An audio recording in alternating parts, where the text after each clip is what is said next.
Since Nigeria returned to democracy in 1999, the governorship of Rivers State has been held by upland politicians for 24 out of 27 years. 24 out of 27. The Ikwere ethnic bloc alone, through Rotimi Amechi and Nyesom Wike, held power for 16 of those years. In 2023, Siminalayi Fubara from the riverine Aija community broke that pattern, the first riverine governor in 16 years, elected over 400,000 votes. By May 2026, he had been removed from the 2027 ballot. Not by voters, not by a court verdict, by a private peace deal negotiated in Abuja, by a man who holds no elected position in Rivers State, speaking from an office 700 kilometers from Port Harcourt. And here is what nobody has yet named clearly. The Wike-Fubara war is not over. It has been completed.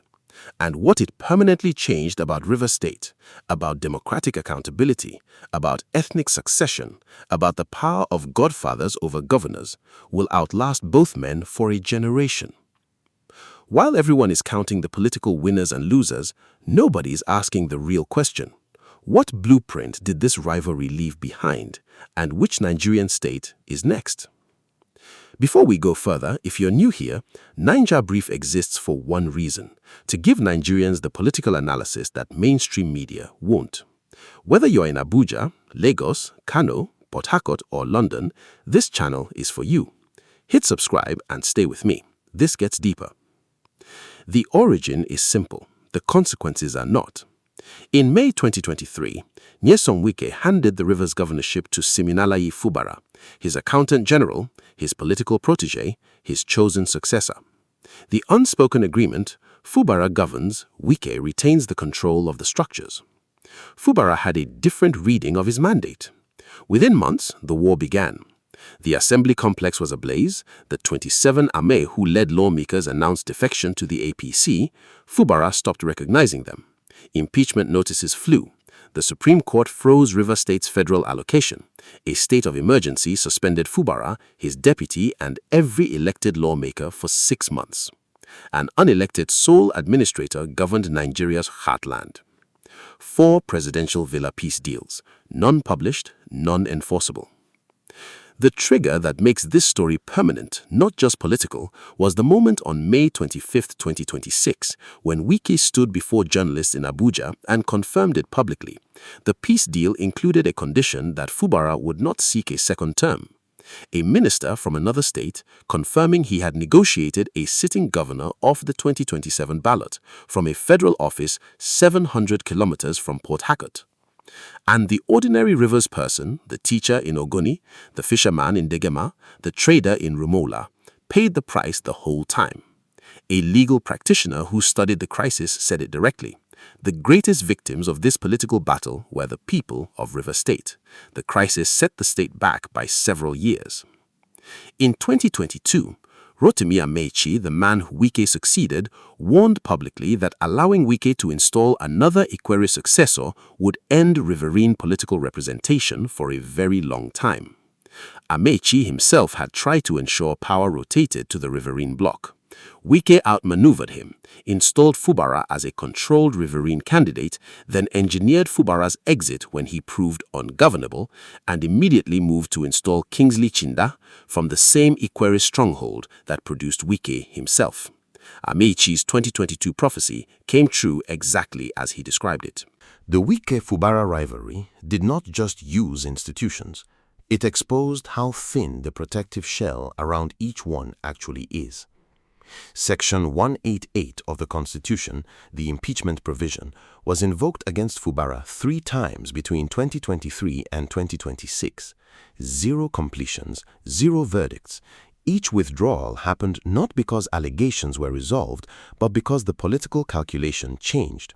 The provision became a standing threat, a constitutional weapon held permanently above an elected governor's head without ever being fired. The Supreme Court's February 2025 ruling froze a state's federal allocation. An instrument never deployed this explicitly in Nigerian constitutional history. It was legally grounded, but it rested on a foundational gap. The underlying question of whether the 27 lawmakers had legally defected was referred to a separate court and as of July 2026 remains unanswered. The most consequential ruling in the crisis sits on a constitutional question that was never fully resolved. Section 305, Emergency Rule, was applied to a political governance dispute, not a security breakdown. That precedent now exists for every sitting governor in Nigeria to factor into their risk assessment. 3 constitutional gaps this rivalry permanently exposed. No provision bars a former governor from directing state political operations from a federal appointment. No conflict of interest framework, no firewall. No mechanism enforces private peace deal electoral conditions. The courts cannot enforce what was never written down. Section 188 has no bar on repeat invocations. The same allegation can be filed, withdrawn, and refiled indefinitely. If what I just told you surprises you, drop a comment below. I want to know your reaction before we get to the part that changes everything. 2 precedents from this rivalry now exist that every governor in Nigeria must factor into their operational calculations. First, a state of emergency can be declared in a political governance dispute, not just a security crisis. Section 305 is no longer exclusively a wartime or disaster instrument. It is available and has now been used when a sitting governor creates a sustained governance impasse that the federal government characterizes as constitutional breakdown. Second, the Supreme Court can instruct the CBN to withhold a state's federal allocation as a compliance enforcement mechanism. That instrument, the allocation freeze, is now precedent. It will be studied, cited, and potentially replicated in future federal-state confrontations. The economic cost to ordinary Rivers people was not abstract. The 1.85 trillion naira budget freeze, infrastructure contracts stalled, a World Bank water project worth $250 million paused, civil servant promotions delayed, healthcare budgets held. The governance paralysis that came with every escalation of this rivalry was paid for by the most vulnerable residents of the state, not by either political faction. The precedent danger. A political system that has demonstrated it can remove an elected governor from the ballot through private negotiations, assemble legal and institutional tools to enforce compliance, and do all of this without a single transparent law being openly broken. That system has produced a template. Every future godfather in every Nigerian state has now seen the full operational manual. The strongest argument for Wike's camp, steel-manned. Political agreements undergird Nigerian governance. Fubara received Wike's full political, financial, and structural support to become governor. He then excluded Wike from political decisions, built rival structures, and refused to honor the informal understandings that make Nigerian political succession possible. In a system built on loyalty networks rather than ideology, the man who breaks the foundational agreement cannot claim democratic victimhood when consequences arrive. Where this collapses, the tools used to enforce that agreement were the entire constitutional and institutional infrastructure of a democratic state, deployed sequentially over 3 years against one elected man. Impeachment provisions, a Supreme Court case, a CBN freeze, emergency rule, private peace deal conditions. The scale is disproportionate to any personal breach of trust. More critically, the 400,000 voters who elected Fubara in 2023 did not vote for an informal Wike-Fubara agreement. They voted for Fubara.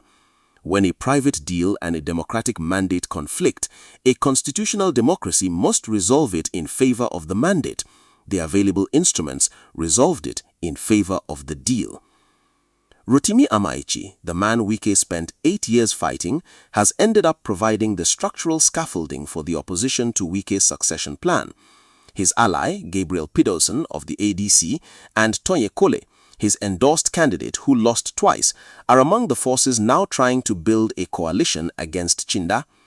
The man Wike defeated to dominate Rivers politics is now, indirectly, the opposition's best remaining hope. Rivers' political history has a dark sense of symmetry.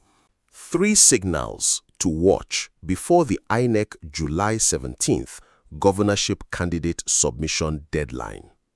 Watch whether a Fubara-linked NDC candidacy, the family member who obtained the NDC form, converts to a formal submission before the deadline.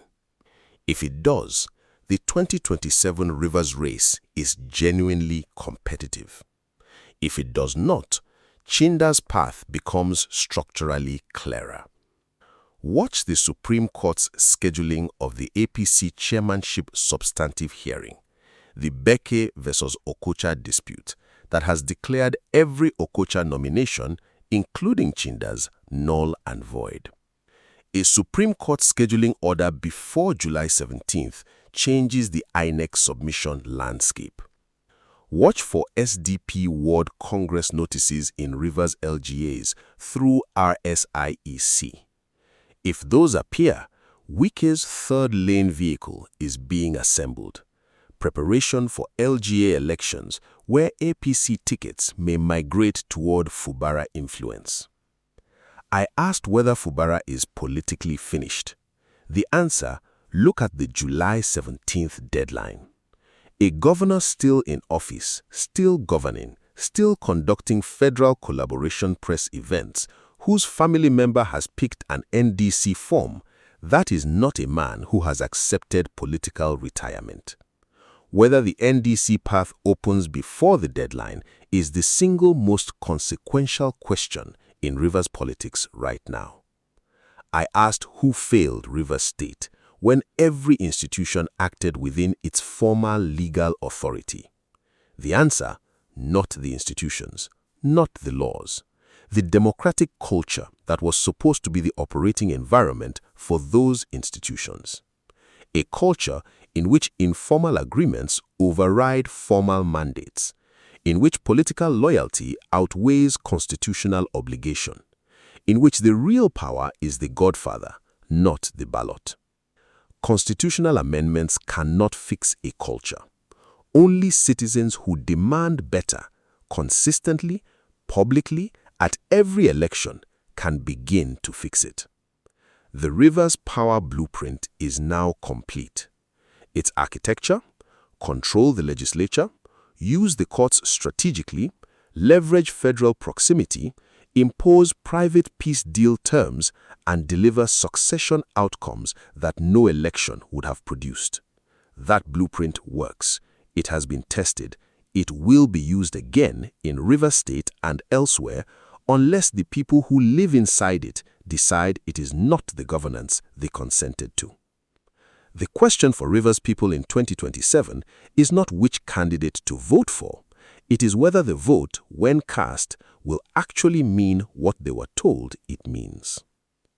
If this analysis gave you clarity, share it with one person who